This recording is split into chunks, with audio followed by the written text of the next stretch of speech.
Chapter 14, Neptune. Part 1, Bird's Eye View. I have told man's story up to a point about halfway from his origin to his annihilation. Behind lies the vast span which includes the whole terrestrial and Venerian ages, with all their slow fluctuations of darkness and enlightenment. Ahead lies the Neptunian age, equally long, equally tragic perhaps, but more diverse, and in its last phase incomparably more brilliant. It would not be profitable to recount the history of man on Neptune on the scale of the preceding chronicle. Very much of it would be incomprehensible to terrestrials, and much of it repeats again and again in the many Neptunian modes, themes that we have already observed in the terrestrial or the Venerian movements of the human symphony. To appreciate fully the range and subtlety of the great living epic, we ought, no doubt, to dwell on its every movement with the same faithful care. But this is impossible to any human mind. We can but attend to significant phrases here and there, and hope to capture some fragmentary hint of its vast, intricate form.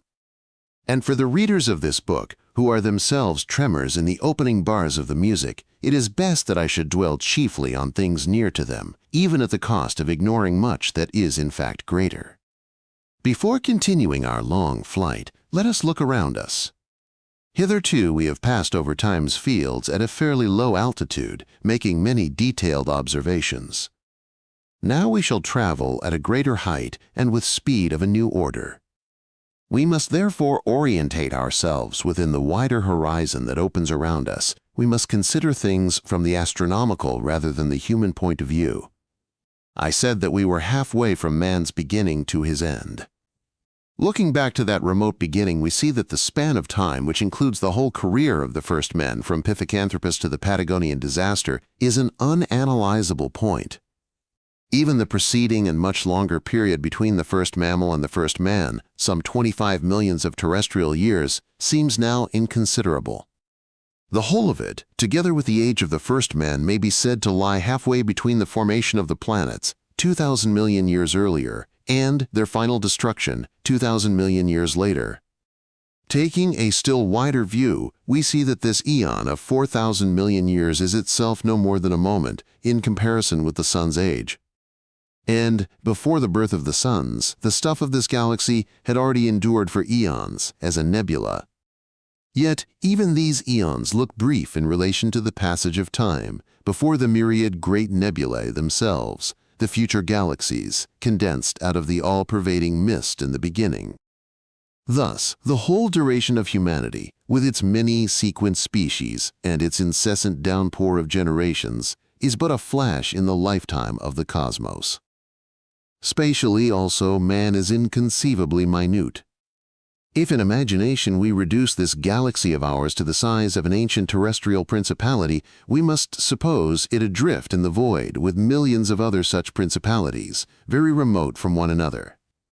On the same scale, the all-embracing cosmos would bulk as a sphere whose diameter was some 20 times greater than that of the lunar orbit in your day, and somewhere within the little wandering asteroid-like principality, which is our own universe, the solar system would be an ultra-microscopic point, the greatest planet incomparably smaller.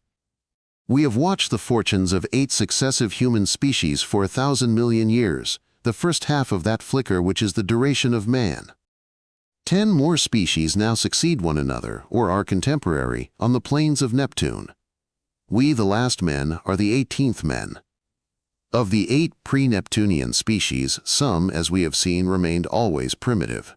Many achieved at least a confused and fleeting civilization, and one, the brilliant 5th, was already wakening into true humanity when misfortune crushed it.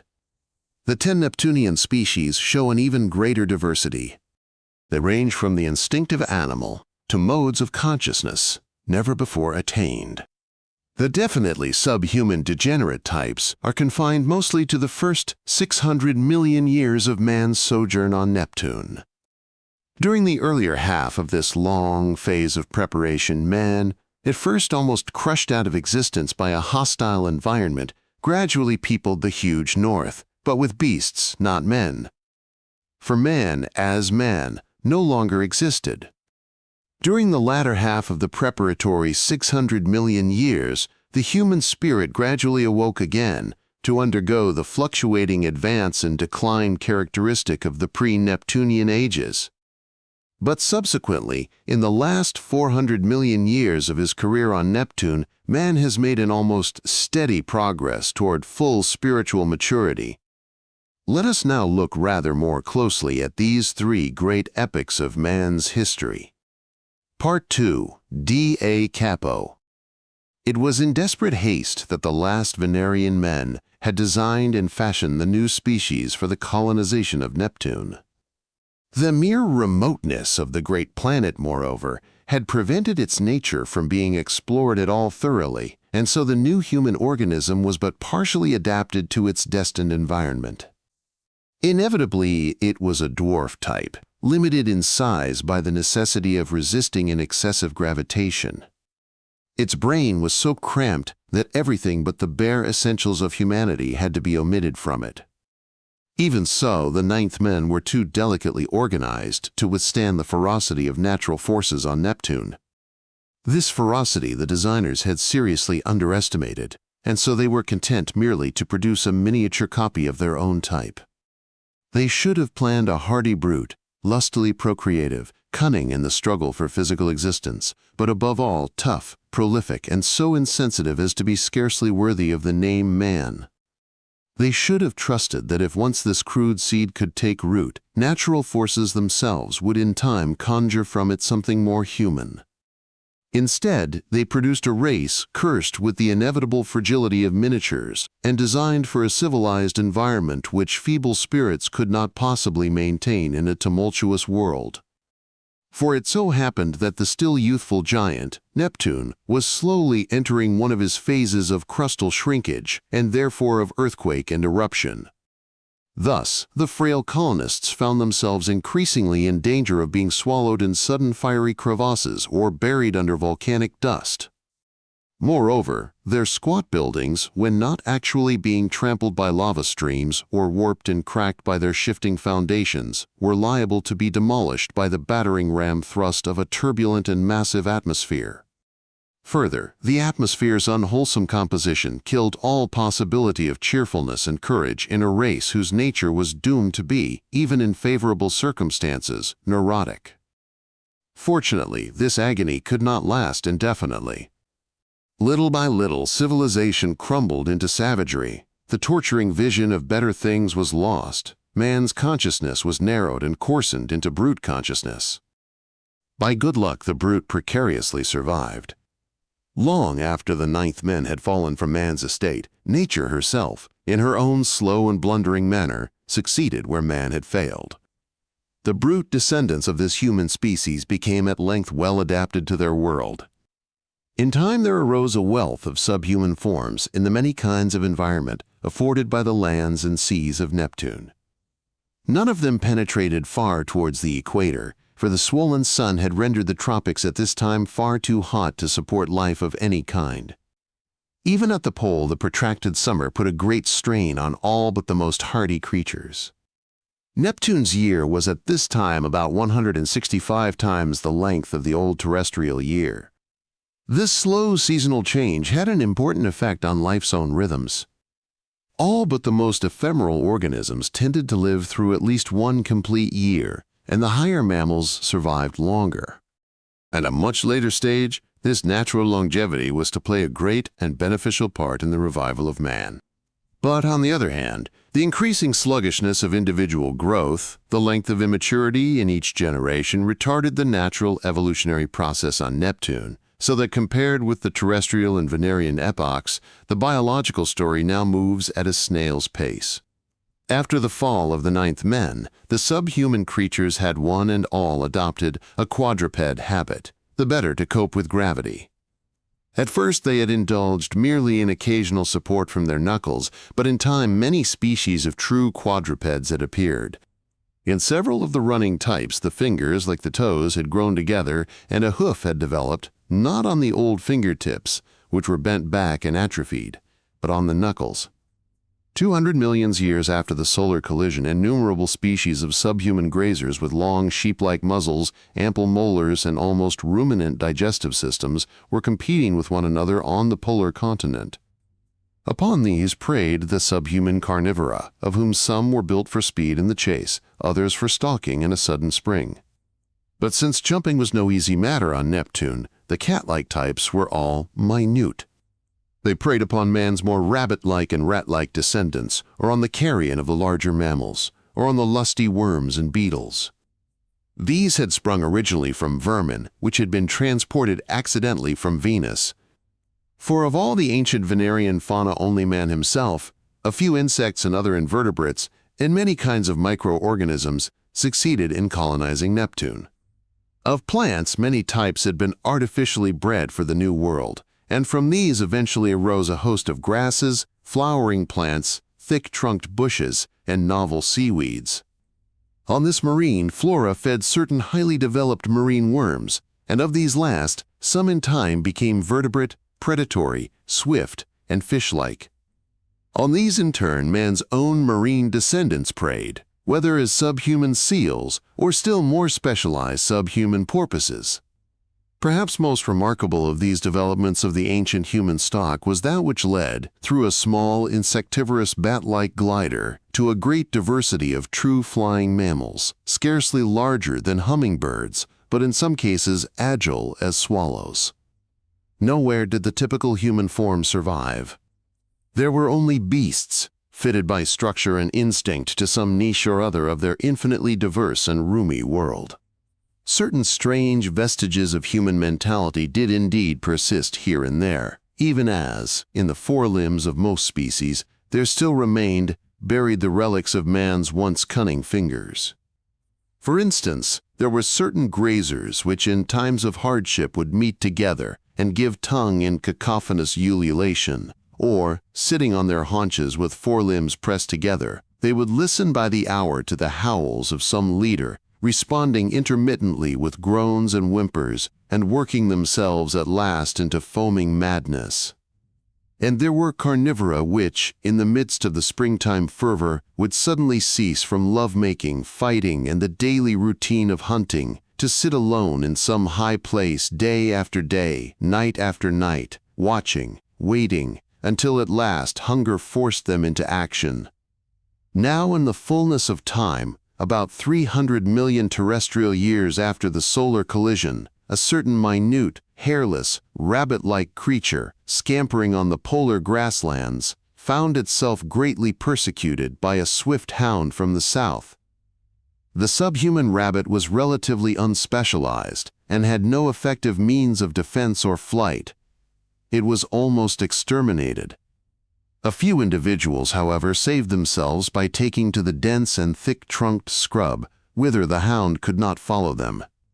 Here they had to change their diet and manner of life, deserting grass for roots, berries, and even worms and beetles.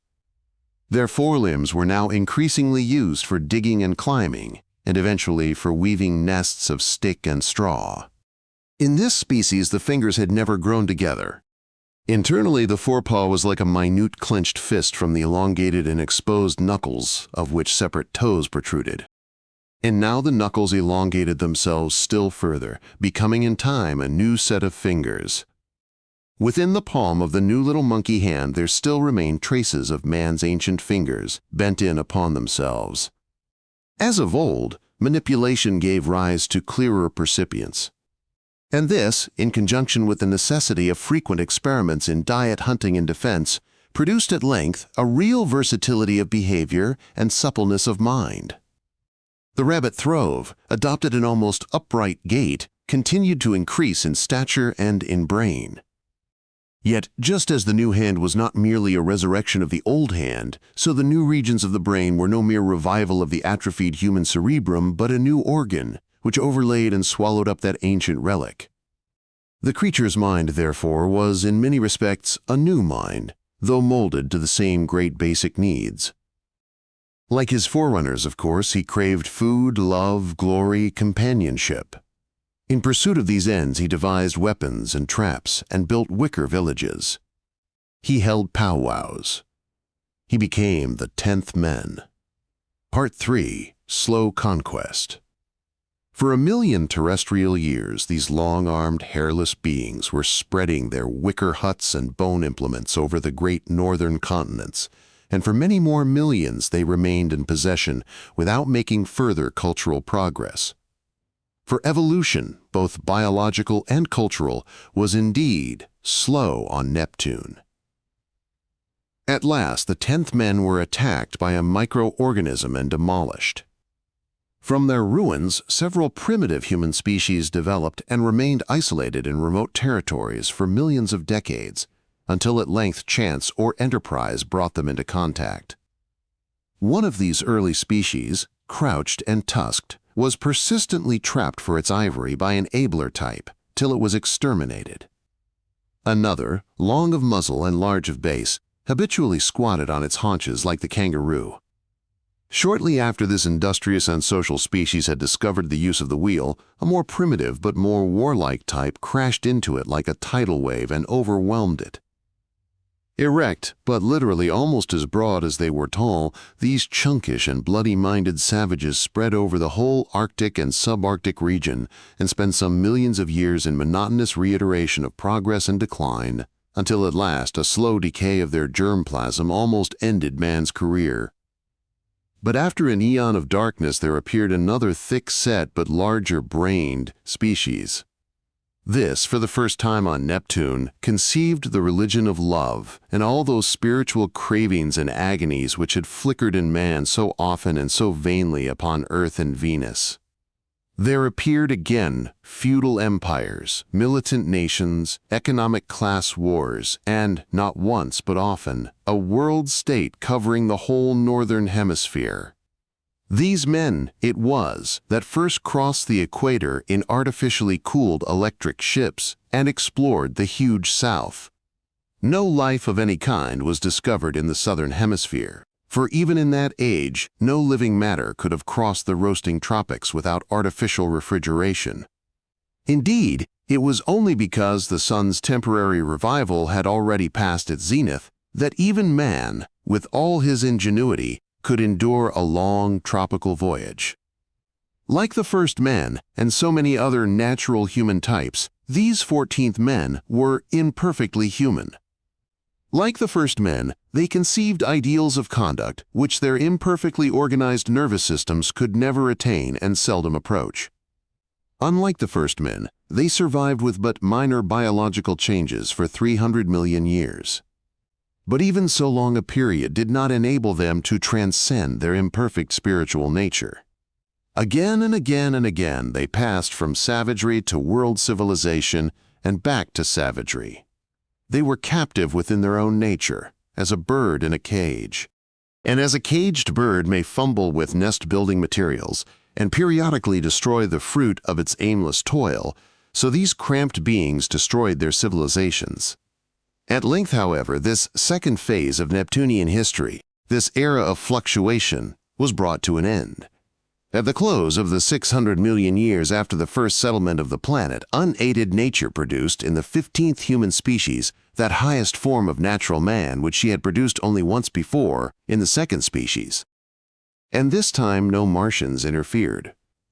We must not stay to watch the struggle of this great-headed man to overcome his one serious handicap, excessive weight of cranium and unwieldy proportions of body. Suffice it that after a long drawn-out immaturity, including one great mechanized war between the northern and southern hemispheres, the 15th men outgrew the ailments and fantasies of youth and consolidated themselves as a single world community. This civilization was based economically on volcanic power and spiritually on devotion to the fulfillment of human capacity. It was this species which, for the first time on Neptune, conceived, as an enduring racial purpose, the will to remake human nature upon an ampler scale. Henceforth, in spite of many disasters, such as another period of earthquake and eruption, sudden climatic changes, innumerable plagues and biological aberrations, human progress was relatively steady. It was not by any means swift and sure. There were still to be ages, often longer than the whole career of the first men, in which the human spirit would rest from its pioneering to consolidate its conquests, or would actually stray into the wilderness. But never again, seemingly, was it to be routed and crushed into mere animality. In tracing man's final advance to full humanity, we can observe only the broadest features of a whole astronomical era. But in fact, it is an era crowded with many thousands of long-lived generations. Myriads of individuals, each one unique, live out their lives in rapt intercourse with one another, contribute their heart's pulses to the universal music, and presently vanish, giving place to others. All this age-long sequence of private living, which is the actual tissue of humanity's flesh, I cannot describe. I can only trace, as it were, the disembodied form of its growth. The 15th men first set themselves to abolish 5 great evils, namely disease, suffocating toil, senility, misunderstanding, and ill will. The story of their devotion, their many disastrous experiments, and ultimate triumph cannot here be told. Nor can I recount how they learned and used the secret of deriving power from the annihilation of matter, nor how they invented ether ships for the exploration of neighboring planets, nor how, after ages of experiments, they designed and produced a new species, the 16th, to supersede themselves.